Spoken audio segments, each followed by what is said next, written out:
에레미야 29장 11절에서 13절의 말씀을 가지고 우리를 향한 하나님의 생각, 이런 말씀을 가지고 하나님께서 시간하게 푸는 줄 믿습니다. 이 세상 사는 모든 사람은 길을 가는 사람들이다. 근데 이 세상에는 두 가지 길이 있는데, 하나는 신앙인이 걸어가는 하나님의 길이 있고, 하나는 불신자들이 걷는 사람의 길이 있다는 거예요. 그러나 예수를 믿고 나서도 여전히 신앙의 길을 가지 아니하고 세상 길을 가는 사람들을 오늘 볼 수 있는데, 우리는 예수를 믿고 우리는 신앙의 길을 갈 수 있기를 바랍니다. 예수를 만났지만 여전히 세상 길을 가고 있다는 거예요. 우리를 하나님의 길을 가기 위해서, 우리는 첫째 하나님의 길을 가기 위해서 저와 여러분의 뜻이 되는 것이 아니라 우리가 먼저 하나님의 길을 가기 위해서 하나님의 마음을 품어야 된다는 거예요. 우리가 하나님의 마음을 품지 않고는 하나님의 길을 갈 수 없다. 우리의 생각으로는 하나님의 생각을 바꿔야 된다는 거예요. 그래서 예배는 바꿔주는 시간이다. 내 생각을 하나님의 생각으로 바꾸는 시간이 바로 예배 시간이다 라고 해도 과언은 아니다.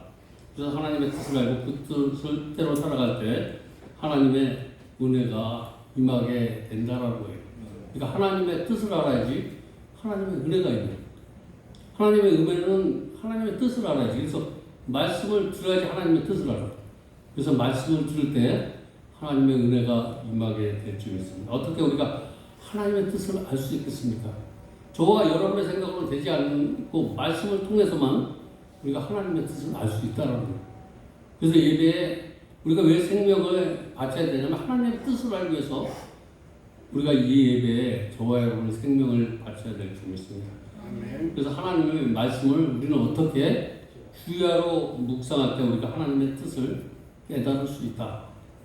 그래서 시편 1절 2절에 뭐라고 말씀하냐면, 오직 여호와의 율법을 즐거워하며 그 율법을 주야로 묵상하는 자, 이 자들이 하나님의 뜻을 알 수 있다는 거예요. 날마다 말씀을 묵상하여 주님으로부터 깨달음을 받고 그 뜻대로 살아가는 우리 모두가 되기를 주님의 이름으로 축복드립니다. 그렇게 우리가 하나님의 뜻을 알고 하나님의 방법대로 행할 때 하나님이 우리에게 평안을 주시는 거예요.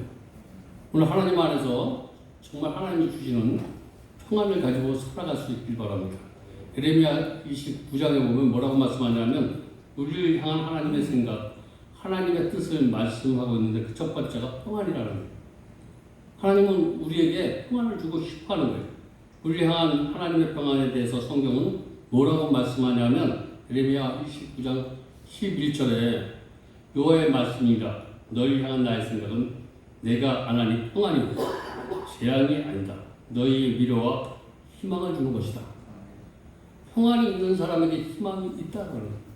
오늘 말씀을 듣다가 저와 여러분에게 평안이 있길 바랍니다. 평안이 있어야지 희망이 온다. 그래서 온 세상 사람들은 불안, 염려, 근심, 걱정에 뒤덮여 있다라는 거예요. 그러나 많은 사람들이 이 세상 살아가는 동안에 마음의 평안함을 얻기로 하는 거예요.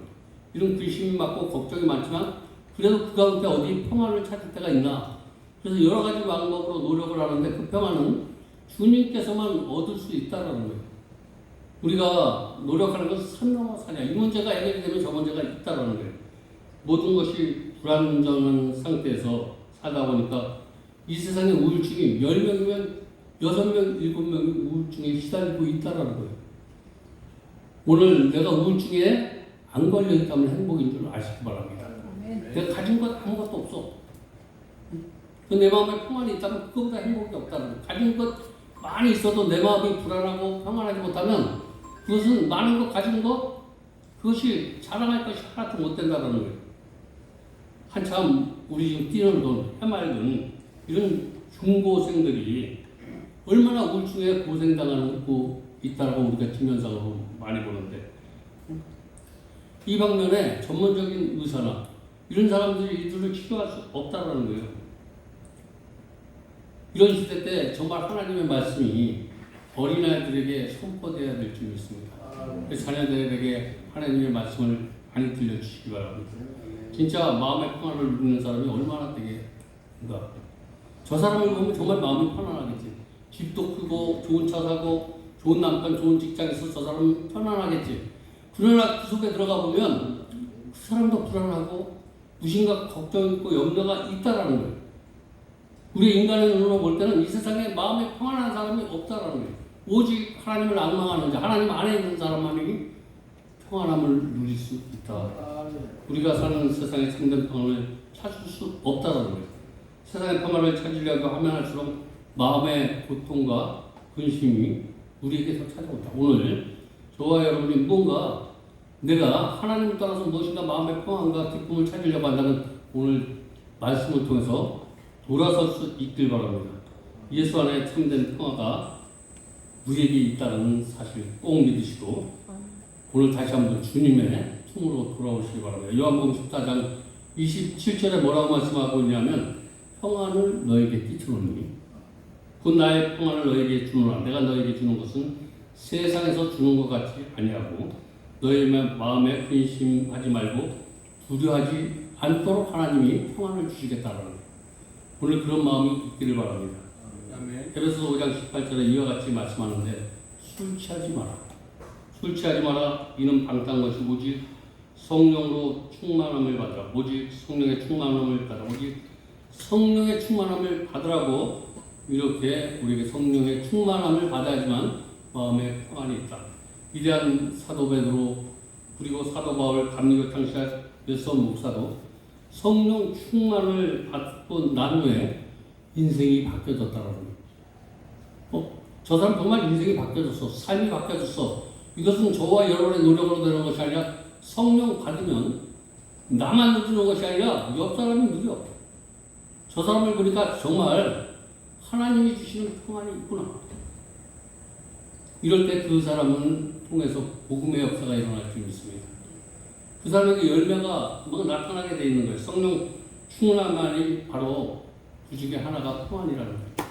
오늘 말씀을 듣다가 마음에 평안이 있길 바랍니다. 갈라디아 5장 22절, 23절에 뭐라고 말씀하냐면 오직 성령의 열매는 사랑과 희락과 합당과 오래참과 자비와 양성과 충성과 온유와 절제니 이 같은 것을 금지할 법이 없느니라. 이것만 있으면 사단의 어떤 공격으로부터 내가 그 계계를 이길 수 있다는 거예요. 사단이 성령의 이 열매를 맺은 사람에게 접근하지 못한다. 성령에 의하면 마음에 주님의 사랑이 넘치게 되고 기쁨이 넘쳐나게 되고 주님이 주신 평안함이 넘쳐날 수 있다라고 이렇게 성령을 받으라는 거예요. 주님이 주시는 평안은 하나님이 나를 사랑하는 증표다. 내가 평안함을 있다라고 이렇게 느껴지면 주님이 나를 사랑하는구나. 주님이 나를 사랑하는구나. 누가 저 사람을 만나면 내 마음이 편해. 그 사람이 나도 그 사람을 사랑하고 그 사람이 사랑할 때 둘이 만나면 편해. 오늘 내가 누구를 만나면 그 사람과 평안하지 않으면 무슨 엇박자가 나요. 한 사람은 사랑하고 한 사람은 무엇인가 용하든지. 우리가 주님은 우리를 사랑하는데 우리가 다른 생각을 하면 평안이 없어. 주님이 우리를 사랑하듯 저와 여러분들도 주님을 사랑하시기 바랍니다. 아멘. 오늘 말씀 속에 마음에 평화가 임하기를 바랍니다. 아멘. 평안이 있어야 듣고 자기를 하더라도 우리가 안전하게 자고 더 힘을 받고 더 힘찬 내일을 맞이할 수 있다는 우리 1900년 동안 나를 잃고 온 세상을 떠돌이라며 살았던 이스라엘 백성들이 간절한 소망이 있었다면 무엇이냐면 마음의 평안이야. 그들의 마음이 1900년 동안 떠돌이 나라가 없어. 이 말은 다시 한번 그 안에 하나님의 나라가 없었다는 거예요. 1900년 동안 이리 쫓기고 저리 쫓기고 하나님은 아는데 하나님의 평안은 없어. 다시 말해서 내가 신앙생활 100년을 했는데 내 안에 하나님이 주시는 평안이 없지. 한날 세상 근심을 들고 염려를 뜨고 이렇게 살아갔다는 거예요. 늘 쫓겨다니면서 불평, 염려, 근심하며 살았던 그런 모습이 하나님 안에 이스라엘 백성은 하나님 안에 있는 사람. 근데 하나님의 평안을 누리지 못하고 살고 있다면 그 모습이 오늘 저와 여러분의 모습이 있다면 거기서 벗어나야 된다는 거예요. 그래서 그들을 만날 때마다 늘 하나님 안에 살면서 하나님이 주시는 평안이 없었기 때문에 만나는 인사가 얼마나 평안이 원했으면 샬롬 바로 이게 평화야. 인사가 평안하기를 원한다. 평안하기를 원한다. 네가 많이 갖는 것, 재물이 많은 것, 이거보다 더 중요한 것은 마음의 평안이 있는 것. 그것이 최고다. 제2차 세계대전 당시 유대인 가운데 전 인구의 절반이 600만이나 학살당했어. 하루하루 사는 것이 지옥과 같은 그런 삶인데 저와 여러분 오늘 신앙생활하면서 하루 사는 것이 지옥 같은 삶을 사는 사람도 있어. 유대인이 발각난다면 내가 마귀로부터 하나님을 믿는 것만 발견이 되면 어떻게 하든지 마귀는 저와 여러분을 밥으로 넘어뜨리고 쓰러뜨리고 이러려고 지금도 내가 예수 믿는다는 사람을 보면 잡아 죽였듯이 오늘 마귀가 저와 여러분이 믿는 흔적만 난다면 어떻게든지 이루 공격, 물질로 공격, 사람으로부터 공격, 미혹의 영으로부터 오늘 그런 공격을 받고 있다면 내가 지금 예수를 믿는데 사탄의 공격을 받고 있구나 라고 생각하시고 주님을 더 의지하시기 바랍니다. 주님을 더 사랑하시기 바랍니다. 그래서 그들은 그럴 때마다 샬롬을 외쳤어. 하나님 사랑합니다. 하나님 방법대로 살기를 원합니다. 그러나 여전히 세상 길을 가고 있었다는 거예요. 오늘 저와 여러분이 나는 하나님 믿습니다. 하나님 방법대로 살다고 이렇게 하면서 여전히 세상 길 가지고 가고 보통 사람들과 똑같은 모습으로 살아가고 있으면서 하나님 사랑합니다. 나에게 평안을 원합니다. 라고 고백하는 모습이 오늘 우리의 모습이 아닌가. 오늘 말씀에 한번 점거 받아보시기 바랍니다. 아멘. 우리 샬롬의 은혜가 임하면 미래의 꿈이 있어. 오늘 내가 가진 것 없고 소망이 없고 다른 사람이 마음은 다 된 것 같고 그래도 꿈이 있어. 힘차게 일어날 수 있다는 거예요. 독수리들이 난리에 치며 올라가 같이 새 힘을 공급받을 수 있다는 거예요. 하나님이 주시는 미래와 희망이 있길 바랍니다. 아멘. 내가 갖는 꿈이 있는 것이 아니라 하나님이 나에게 주시는 이제 내 제2의 인생은 지금까지는 내 방법, 내 꿈을 가지고 살았다면 제2의 인생은 주님이 주시는 미래의 희망을 가지고 사시기 바랍니다. 아멘. 주님이 나의 소망이요, 나의 꿈이요. 하나님 우리에게 미래와 꿈과 희망을 이 예배를 통해서 말씀을 들으면서 은혜를 주시면서 우리에게 미래와 희망을 주시는 분이 있습니다. 아멘. 그래서 예레미야 29장 11절에 뭐라고 말씀하냐면 여호와의 말씀이냐 너를 향한 나의 생각은 내가 아니라 평안이요. 네가 나를 안다면 네가 정말 평안하기를 원한다는 거야. 나만 아는 걸 가지고 만족하지 않는 거. 네가 나를 여기서 말씀을 들어서 안다면 그거 가지고 끝나는 것이 아니라 이 말씀에 네 안에서 운동력이 있어. 날쌘 검보다 예리해서 네가 평안을 얻기를 원하는 거야. 오늘 하나님의 말씀이 내 안에 그런 능력이 있기를 하나님께서 바라는데 저와 여러분 그렇게 살지 못하고 있는 모습이 우리의 모습인데 어떻게 하면 오늘 말씀을 듣다 그렇게 살 수 있을까? 말과 행동이 같아질 수 있다. 오늘 눈앞에 보이는 현실이 갑갑하고 절망적입니까? 소망이 없습니까? 응? 지금 나라를 보나 내 인생을 보나 내 인생이 다 풍전풍화하고 응? 누가 봐도 응? 네 인생 끝났어 라고 이러한 입장에 있습니까? 응? 눈에 보이는 것은 절망일지 몰라도 고난과 슬픔밖에 없는 그런 상황이라 할지라도 그 고난 과정은 하나님이 예비하신 축복, 미래를 향한 나아가는 가정에 불과하다라고 생각하시기 바랍니다. 이것은 내가 다시 한번 하나님 앞에 시작하는 과정이다라고 생각하시고 그렇게 생각을 바꾸시고 승리할 수 있길 바랍니다. 아멘. 그래서 절망은 희망으로 나아가는 징검다리다. 오늘 절망이 있다면 이것은 내가 희망으로 갈 수 있는 징검다리다라고 생각하시고 그 징검다리로 생각하시고 건너시기 바랍니다. 아멘. 에레미야 선지자는 나라가 망해가는 시점에 국가 지도자들이 포로를 잡아가는 이 절망한 현실 속에서 정말 개판 5분 전이 돼가는 그 가운데도 와보니까 목사도 다 망가지고 그래도 다 망가지고 가는데 성도야. 근데 희망을 갖지 않았어. 우애가 부패되고 다 해도 그래도 나 하나라도 반드시 서야 되겠다는 이런 마음을 가지고 시작할 때 하나님이 그의 기도를 들어 응답해 준 줄 믿습니다. 오늘 누구 때문에 나도 생각하지 않냐고 이럴 때 내가 더 정신 차리자 하며 교회와 국가를 위해서 부르짖어 기도하는 기도가 저와 여러분의 기도가 되어야 될 줄 믿습니다. 아멘. 에레미야의 기도가 그런 기도예요. 불평하는 시간, 원망하는 시간, 남의 피가 보이는 시간에 기도할 수 있기를 주님의 이름으로 축복드립니다. 아멘. 기도하는 것이 축복이야. 사람들 앞에는 문제만 바라보고 쉽게 좌절과 절망하지만 우리는 하나님을 보면서 희망을 가져야 될 줄 믿습니다. 아멘. 우리 점장이들은 지나오는 미래는 알 수 없어. 우리 하나님은 저와 여러분의 미래를 책임져 주고 보장해 주신다. 저와 여러분의 미래를 하나님 앞에 오늘 이 시간 적으로 한번 맡겨보시기 바랍니다. 아멘. 이제 오늘 이 시간부터 문제 속에 갇혀 절망하지 말고 고개 들어 그 시간에 주님을 바라볼 수 있기를 다시 한번 주님의 이름으로 축복드립니다. 아멘. 그리고 담대한 믿음을 달라고 이렇게 기도하시고 그리고 누가 보내도 담대한 마음을 가지고 전진하시기 바랍니다. 이사야서 40장 31절에 보면 뭐라고 권면하느냐면 오직 여호와를 앙망하는 자는 새 힘을 얻으니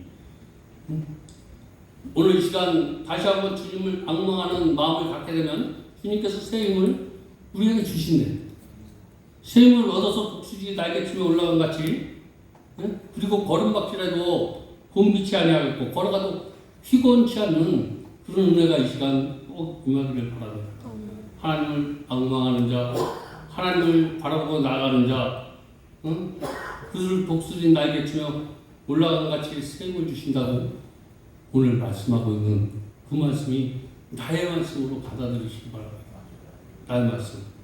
우리 주님은 절대 희망의 주님이 된다는 거예요.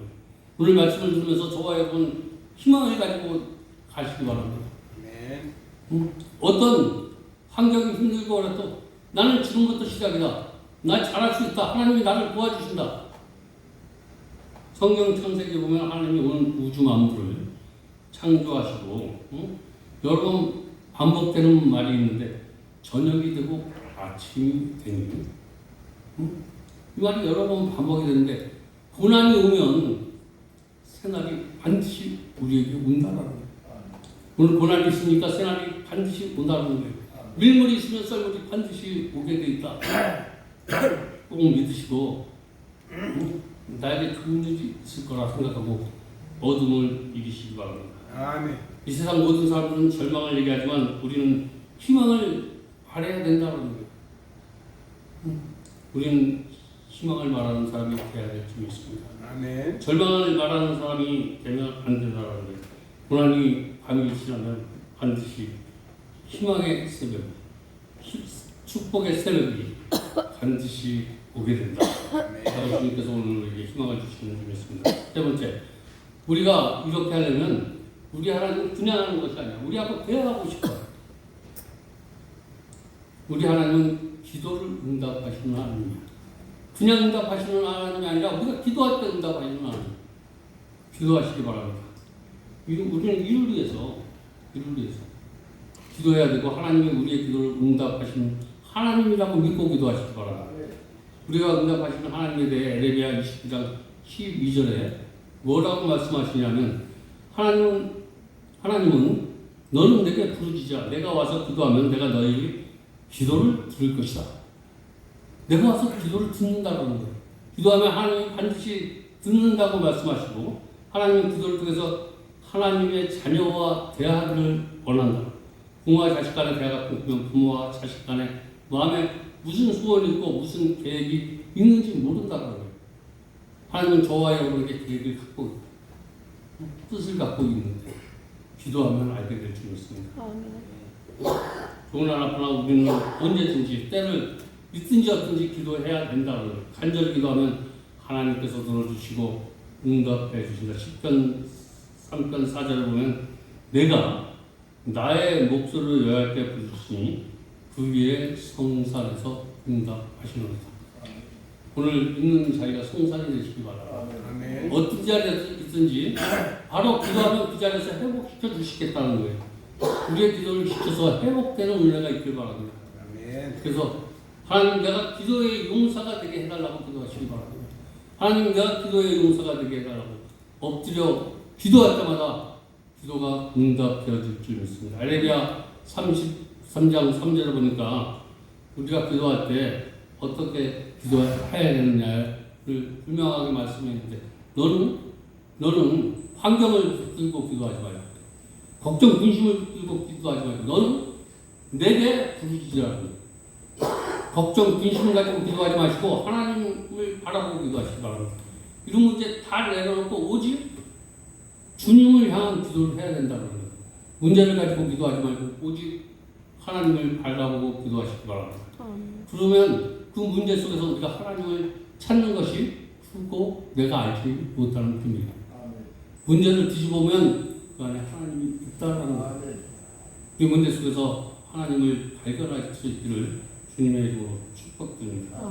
에레미야 29장 13절에 보면 또 뭐라고 말씀하냐면 너희가 온 마음으로 이 생각 저 생각하지 말고 그냥 오직 주님을 사랑하는 마음으로 나를 구하면 나를 찾을 것이요 나를 만나리라.